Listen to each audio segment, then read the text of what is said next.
But we begin tonight with the older of our two wars. Do you want to see what the plan is for how to make Afghanistan work?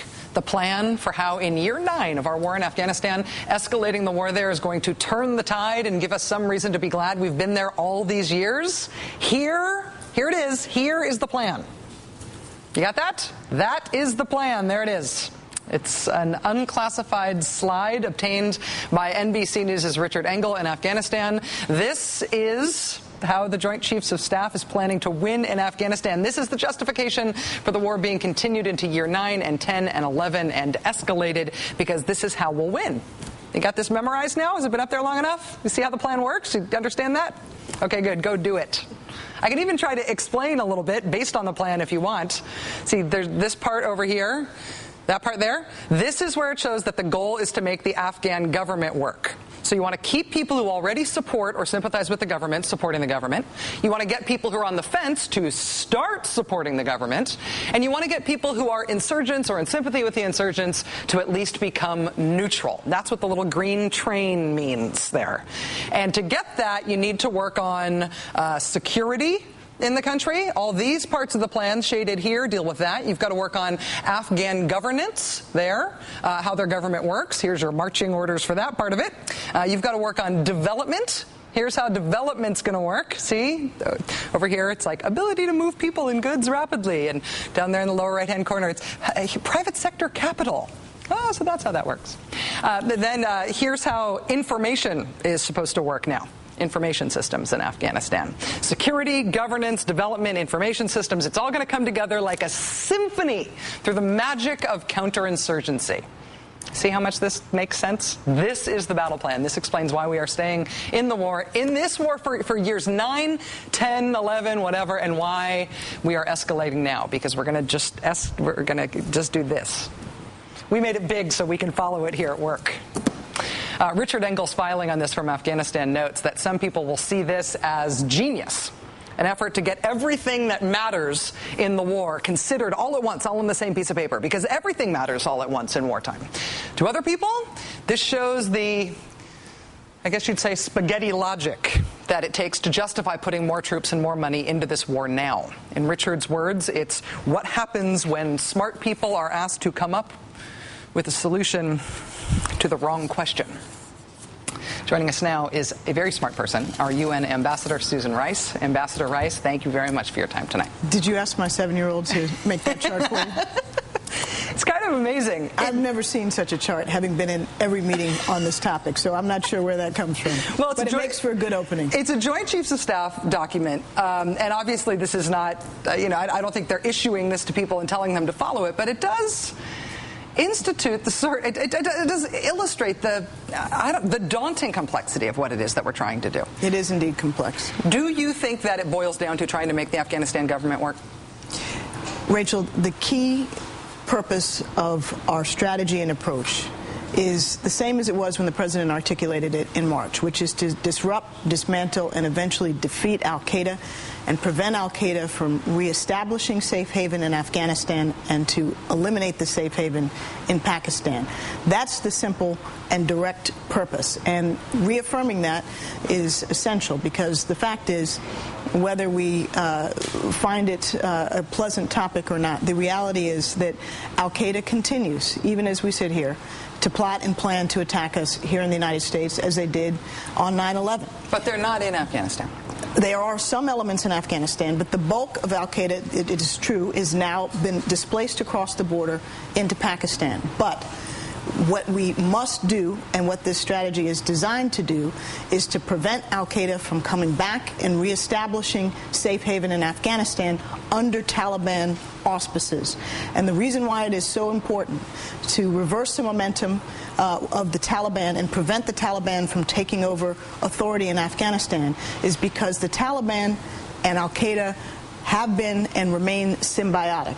Even though they're separate entities, the Taliban is like tissue, conducive tissue in which the cancer of al-Qaeda can thrive, because it is utterly supportive. In Pakistan, where we also are working to reduce and eliminate the safe haven, you have now a government that is actively going after the extremists and actively trying to counter them.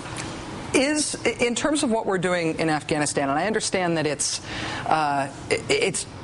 not fashionable, sounds derogatory, but it is sort of fashionable to talk about Afghanistan and Pakistan as AFPAC, as if they are one place. They are separate countries, and our engagement with those two countries is very, very different. In terms of Afghanistan specifically, if there are only very limited elements of al-Qaeda there, if it is to prevent future safe havens for the Taliban and thereby eventually for al-Qaeda in Afghanistan, is this a Bush doctrine war? Is this a preventive war to stop a threat that doesn't exist today, one from emerging in the future? Absolutely not, because the threat exists. It has manifested itself in the killing of 3,000 people here on 9/11.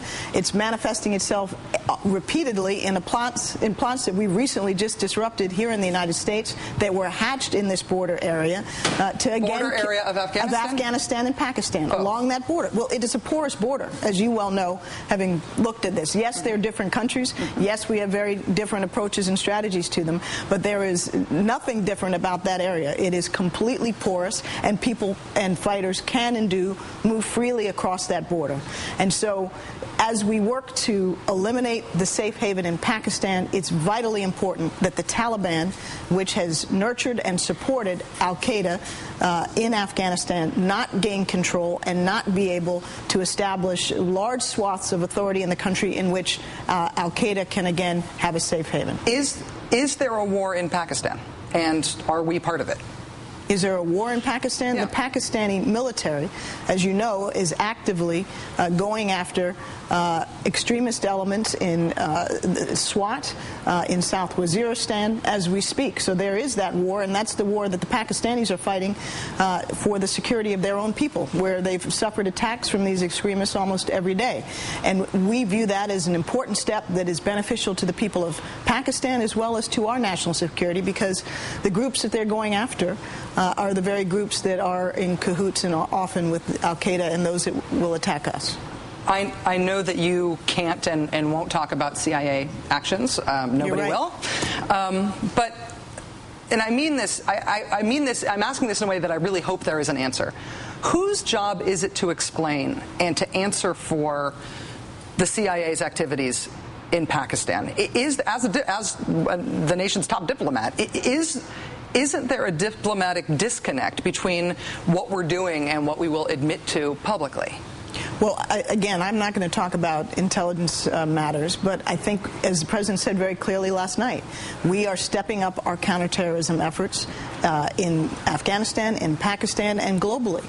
And that is essential for all the obvious reasons, that these are extremists who seek to do us direct harm. And I'm not going to get into all of the means by which we're pursuing that. But it would be negligent for the administration and the United States government not to take opportunities to diminish the capability and ultimately destroy the capability of al-Qaeda to attack us here at home. What I'm concerned about is that the war against al-Qaeda is a war in Pakistan. The war in Afghanistan is preventive in the sense that it is trying to block these future... Now, if you talk about it as if it's a hypothetical. The big difference is, and I know you're making the analogy to Iraq and preventive war, there was not in Iraq a proximate threat to the United States when we made the decision to go to war there in 2003. There is and remains a proximate threat to our national security that emanates both from Pakistan and Afghanistan.